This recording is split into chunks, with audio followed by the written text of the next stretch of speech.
चलो बच्चों, जैसे हम लोग प्रीवियस लेक्चर में देखें कि एक वहाँ पर एक आप ये कह सकते हो कि रेडियोएक्टिव सब्सटेंस के डिसइंटीग्रेशन का रेट कांस्टेंट, डिसइंटीग्रेशन कांस्टेंट का एक फार्मूला हम लोग देखें, जो कि फार्मूला क्या मिला हम लोगों को कि K is equal to 2.303 T log initial concentration divided by final or rest concentration। यहाँ पर concentration को हम amount भी लिखते हैं, ठीक है। ऐसा कुछ हम लोगों को फाइंड आउट हुआ। अब हम इसी रेडियोएक्टिव सब्सटेंस के और भी चीज़ों को जानेंगे। जैसे हम लोग जानेंगे हाफ लाइफ पीरियड। क्या जानेंगे? Half life period. ये हाफ लाइफ पीरियड क्या है, ये आप जानिए। हाफ लाइफ पीरियड वो समय होता है जिसमें कोई भी रेडियोएक्टिव सब्सटेंस अपनी अमाउंट का 50% डिसइंटीग्रेट हो जाए, ख़त्म हो जाए, या 50% रेस्ट हो जाए। बात तो वही है। जैसे आपने 100 रुपये ले गए, 100 रुपये लेकर के गए और 50 रुपये खर्च करके आ गए, तो क्या हुआ? आपके पास 50 रुपये आपका खर्च हो गया। तो आप उसको दो तरीके से कह सकते हो कि 50 रुपये खर्च कर दिए, या एक तरीका ये भी बोल सकते हो कि 50 रुपये हमारे पास शेष बच गया, ठीक है। तो हाफ लाइफ पीरियड वही टाइम होता है, वो टाइम होता है किसी रेडियोएक्टिव सब्सटेंस का जो कि उसके अमाउंट को हाफ होने में लगता है, ठीक। तो इसको आप कहेंगे द टाइम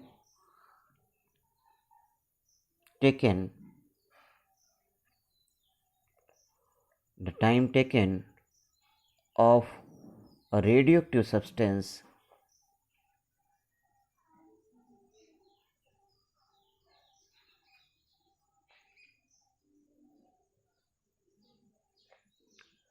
%50 डिसइंटीग्रेशन, यानी वो समय जो किसी भी रेडियोएक्टिव सब्सटेंस की 50% डिसइंटीग्रेशन को करने में लग जाए, या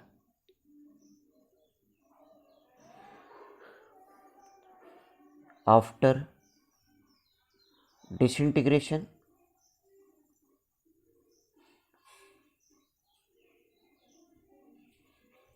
रेस्ट 50%, यानी 50% रेस्ट होने में जितना टाइम लग जाए, या आप कह सकते हो 50% डिसइंटीग्रेट होने में जितना समय लग जाए, वो उसका क्या होता है? हाफ लाइफ पीरियड होता है। इसको हम टी हाफ से डिनोट करते हैं, इसको हम टी हाफ से डिनोट करते हैं। तो इस टी हाफ के लिए हमारा फॉर्मूला क्या होगा? टी हाफ यानी टाइम जो होगा यहाँ पर टी हाफ होगा, तो इस टी हाफ को यहाँ पे अगर हम रख दें, यानी कि ए इनिशियल अमाउंट जो होगा, इनिशियल अमाउंट जो होगा उसको अगर हमने N0 या NO ओरिजिनल लिख लिया, और फाइनल डिसइंटीग्रेट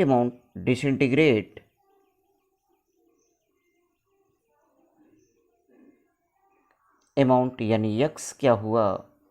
वो NO/2 हो गया। तो रेस्ट क्या हो जाएगा? NO माइनस NO/2, यानी NO/2 ही होगा, ठीक है। अब ये वैल्यू को अगर हम इस इक्वेशन में पुट कर दें, तो K इज इक्वल टू हमारा क्या हो जाएगा? 2.303। टी की जगह पे टी हाफ हो जाएगा, ये लॉग, ये आपका NO/NO/2 हो जाएगा, ये ऊपर हो जाएगा। ये वैल्यू टी हाफ अगर हम इसको यहाँ ले आएँ तो 2.303/K, ये क्या होगा? 2 ऊपर चला जाएगा, log 2 की वैल्यू अगर हमने पुट कर दिया 2.303/K इंटू 0.3010, तो ये वैल्यू कैलकुलेट करके आ जाएगी जो हमें मिलेगा वो मिलेगा, क्या मिलेगा, टी हाफ की जो वैल्यू मिलेगी वो टी हाफ की वैल्यू क्या मिलेगी, 0.693 अपान के। ये टी हाफ की एक फार्मूला मिल जाएगा। यानी हाफ लाइफ पीरियड का एक फार्मूला आपको मिल गया कि half life period is equal to क्या हो जाएगा, 0.693 अपान लैम्डा।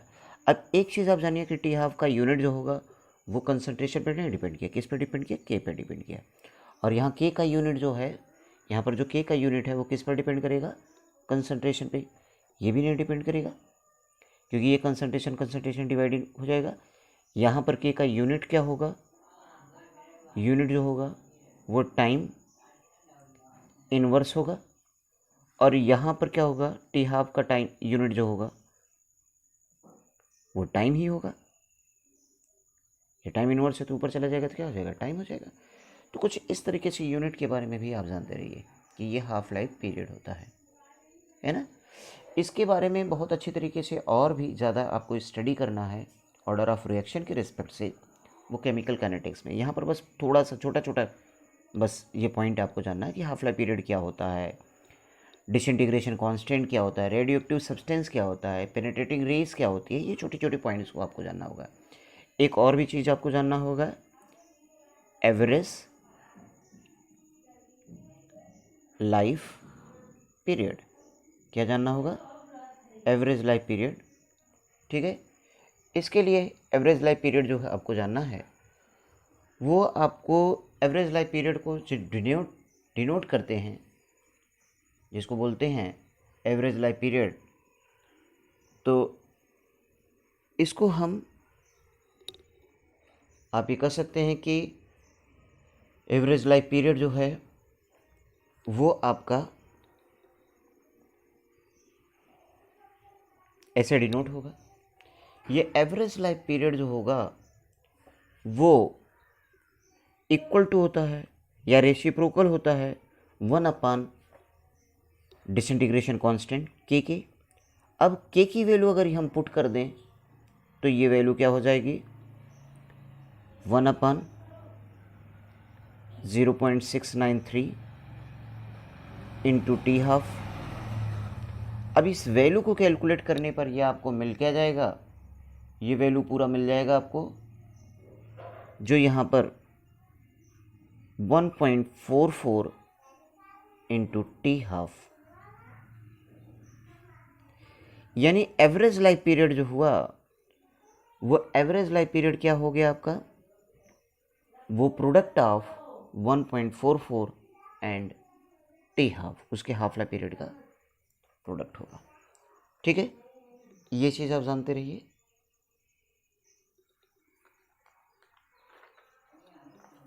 ठीक है, एक और भी पॉइंट को यहाँ पर आपको जानना होगा, वो क्या जानना होगा आपको, वो छोटा सा point, total time for disintegration.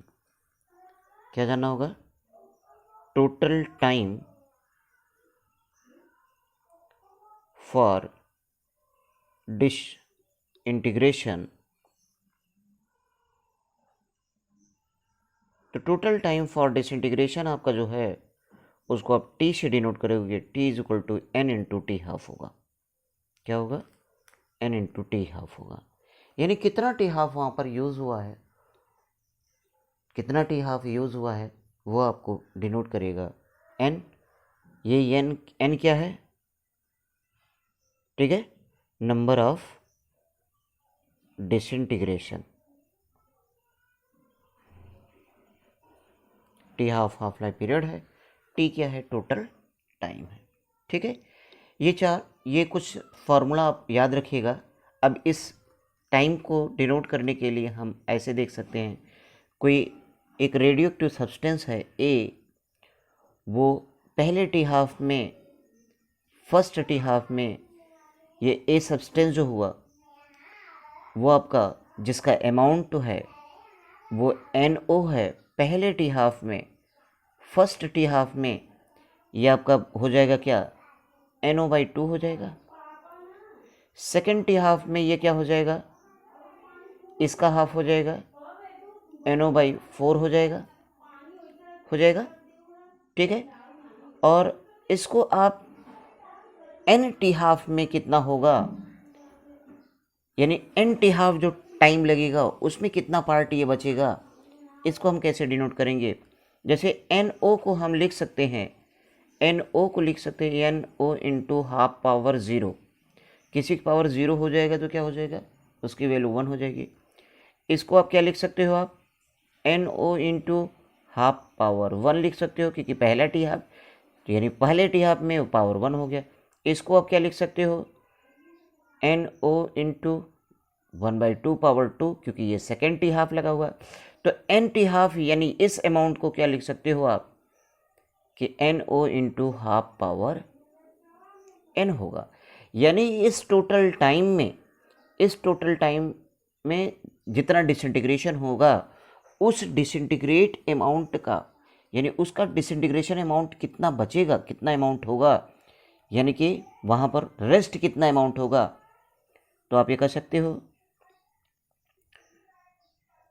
Rest amount of radioactive substance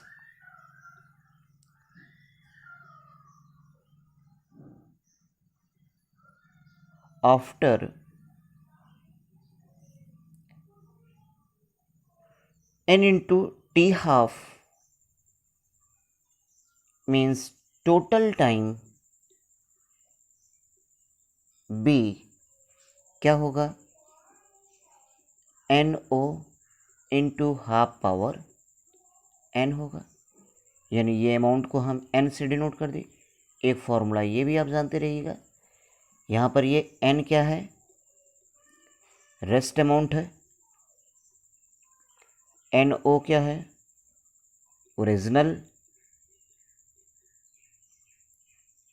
या टी ज़ीरो टाइम अमाउंट है।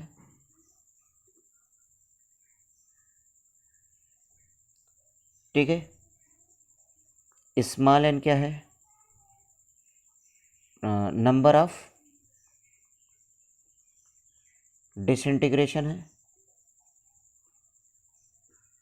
कितनी बार वो डिसइंटीग्रेट हुआ, इसको ये डिनोट करेगा, है ना। तो कुछ इस तरीके से आपके एक और भी फार्मूला हो गया। तो आपको इस रेडियोएक्टिव सब्सटेंस के लिए 4 फार्मूलीज़ का यूज़ जानना होगा। एक उसके डिसइंटीग्रेशन कांस्टेंट के का, ठीक है, वो फार्मूली आपको जानना होगा।